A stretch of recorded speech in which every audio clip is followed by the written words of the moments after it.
ISIS Audiobooks presents an unabridged recording of Mrs. Pargeter's Point of Honour, written and read by Simon Brett. Chapter 1. Gary the chauffeur whistled as the spiked gates opened automatically. "Benny Logan done all right for himself, didn't he, Mrs. Pargeter?" "Yes," the plump, white-haired lady in the back of the limousine agreed. "Pity he didn't live longer to enjoy it." What Benny Logan didn't live longer to enjoy was the Elizabethan manor house up whose drive they were proceeding at an appropriately decorous pace. The exceptionally warm September afternoon showed the building at its best. Chastain Varley was a monument to elegance in discreetly mellowed red brick, punctuated here and there by fine leaded windows. It had been sympathetically restored to its earlier magnificence, and the surrounding grounds showed the same punctilious attention to cosmetic detail. No mole would have dared to break through the even green of the lawns. No weed would have had the effrontery to poke up through the valeted gravel that led to the front door of Chastain Varley. Mrs. Pargeter's pull on the chain of the doorbell was answered by Veronica Chastain. What the house's owner saw on her doorstep was a well-upholstered woman in a bright silk print dress. The visitor had beautifully cut white hair, and her body tapered down to surprisingly elegant ankles and surprisingly high-heeled shoes. There was about the woman an aura of comfort and ease.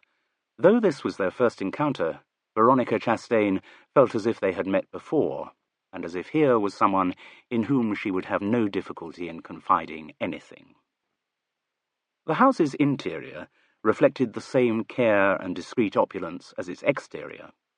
The sitting-room, into which Veronica Chastain ushered her guest, was oak-panelled, but prevented from being gloomy by the bright prints which upholstered its sofas and armchairs. Sunlight, beaming through the tall leaded windows, enriched their glow. The room had nothing to prove. It manifested the casual ease of the genuine aristocrat, to whom such surroundings were nothing unusual. And Veronica Chastain looked as if she had lived in them from birth. Though now nearly 80, she still had a majesty in her gaunt features, an ancestral hauteur in the long bony fingers that handled the silver and fine china of the coffee tray. But she quickly disabused her guest of the notion that she had always lived in the house.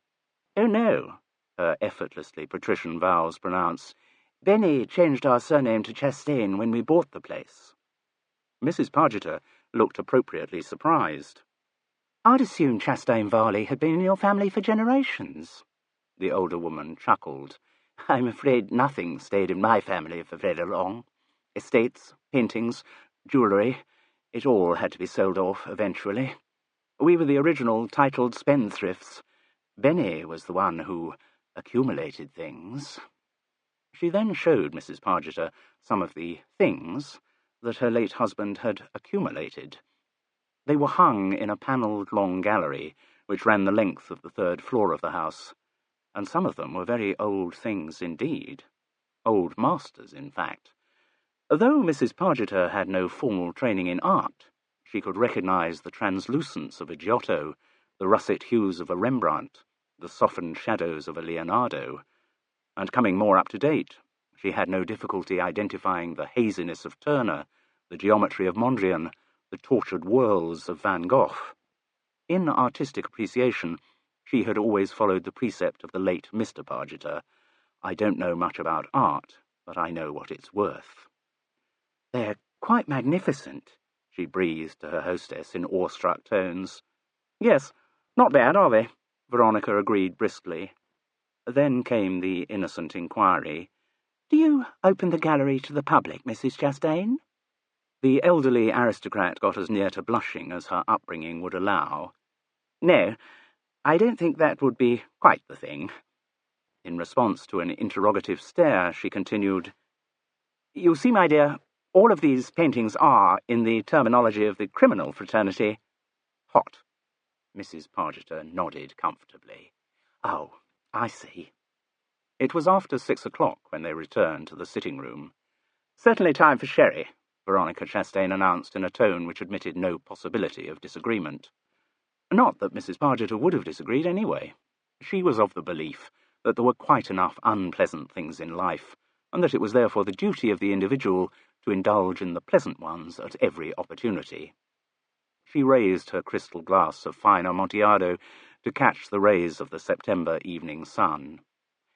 "Cheers," she said, waiting patiently for the information which she knew must come. Veronica Chastain had invited her to Chastain Varley for a purpose. Soon she would discover what that purpose was. But the old lady was in nostalgic mood, caught in bittersweet reminiscence of her late husband. No woman could have asked for a more considerate companion than Benny, or more loving. The moment he first burst onto my horizon, when I was 21 years old, I was totally bowled over. I'd never met anyone like him. "Oh?" Mrs. Pargeter knew to a nicety how minimal the prompts to confidence needed to be. Veronica chuckled. "Could have come from another planet. You see, up to that point, my social life had all been the season and hunt balls. I'd been surrounded by chinless wonders, people of our own sort, the right class of person." "So your parents didn't approve of Benny?" "Hardly. They were absolutely appalled. Mind you, I was far better off with him than I would have been with any of the titled pea-brains they were offering.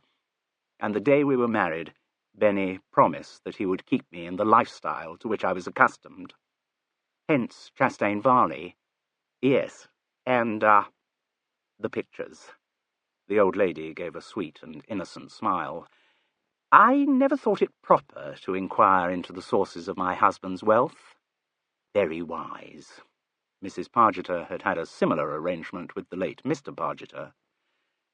"Shortly before Benny died," Veronica Chastain spoke more slowly as she approached the real purpose of their encounter, "he assured me that, if ever I needed any assistance, that is, in matters where an approach to the police would not have been the appropriate course of action."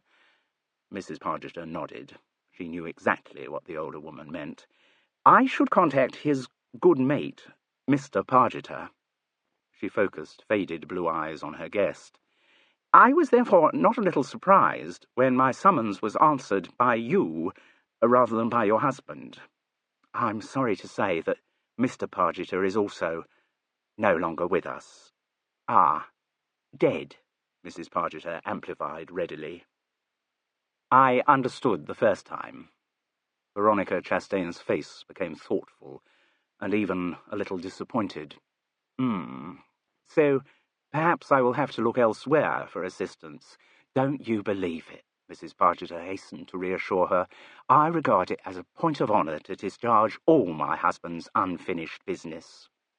This news brought a sparkle back to the old lady's eye. Her guest leant enthusiastically forward in her armchair.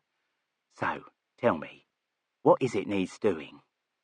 There was only a moment's hesitation before Veronica Chastain also leant forward and began to share the problem that had caused her to summon Mrs. Pargeter to Chastain Varley. Chapter 2. A silver, open-topped Porsche was approaching the automatic gates of Chastain Varley as Gary's limousine, with Mrs. Pargeter tucked neatly in the back, swept out of the drive. The Porsche was driven by a man of about 40, dark-haired, good-looking, but beginning to run to fat.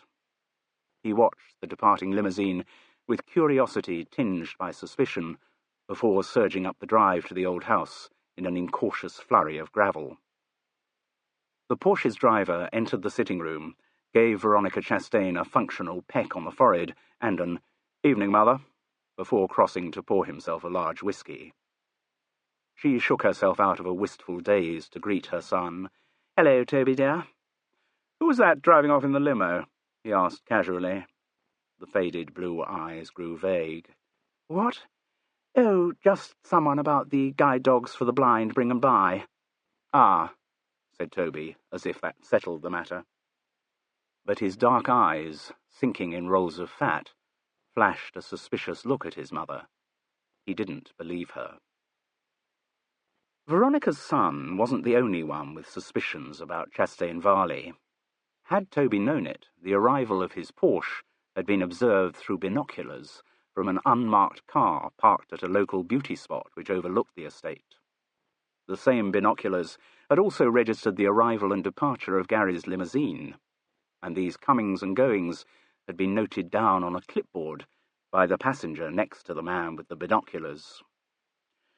"Patience is probably the most important quality in a good copper, certainly in a good detective," said Detective Inspector Craig Wilkinson, tapping the ash of his cigarette out of the open slot at the top of his window. "Patience and timing." "Yes," said Detective Sergeant Hughes, not for the first time that day. He found that being with the DI involved saying yes a lot.